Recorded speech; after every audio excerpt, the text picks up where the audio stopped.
as like a party favor. We'll wrap it up for you in a big bow. So it looks amazing, but I heard that you shot this for nothing. I want to hear a little bit more about what went on shooting this, because it looks like it cost $1 million. That's the nicest thing. Well, at the time, I was in this like rut in my life where I just felt like everything I put out, people didn't watch or listen to. And this was a video that I really wanted to do. And when I wrote the song, I knew I wanted to do this video for it. And I was like, what's the point of doing it if no one's gonna watch it? And like, that's like how pessimistic I was about it. And so I paid for the music video myself. Which is amazing, by the way. You know, most people don't know, but music videos cost like a lot of money. And so I pulled every string that I had. I co-directed that video with Austin Winchell, and he was an amazing DP. And so we collaborated. I was like, hey, this is the idea I have. Can you help me execute this? So that's how our partnership worked really well. And then we shot, that house is one of my close friend's house and his backyard. I took over their house. We shot it for 2 days. That dog is the dog that was just in the background during the shot. It wasn't a hired dog.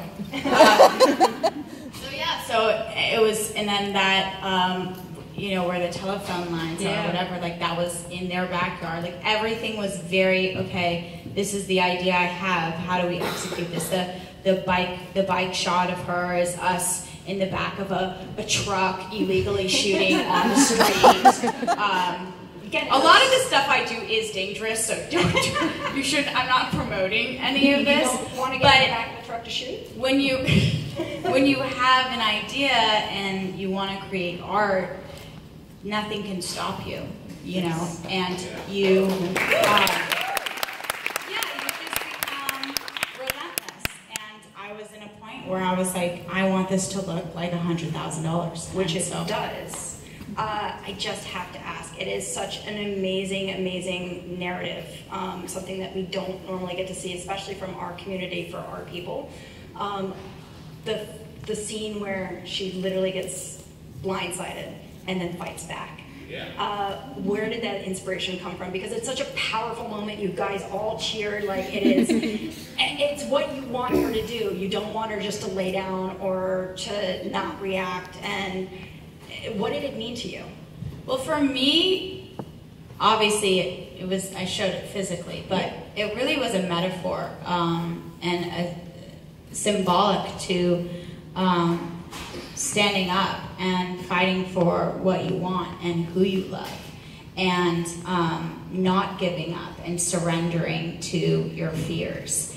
And I felt like it was really important to show not only a woman, but a young woman standing up for herself. So it wasn't so much, obviously there was a guy involved in the video, but it wasn't so much focused towards him. It was more about this struggle that she was going through and being like, I'm gonna fight for what I want. I love this girl and F you. You know? Like, you know,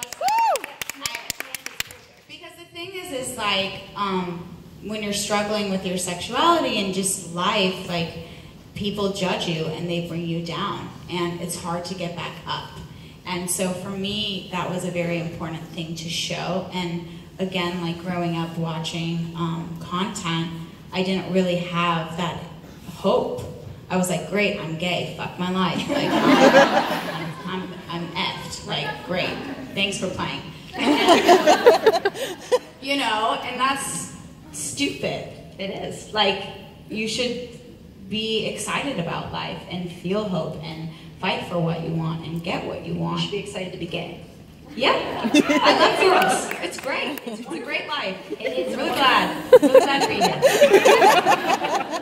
here. So, I would love to go into the next one. Let's do it. Yeah, the next journey. Cliff's Edge, everybody.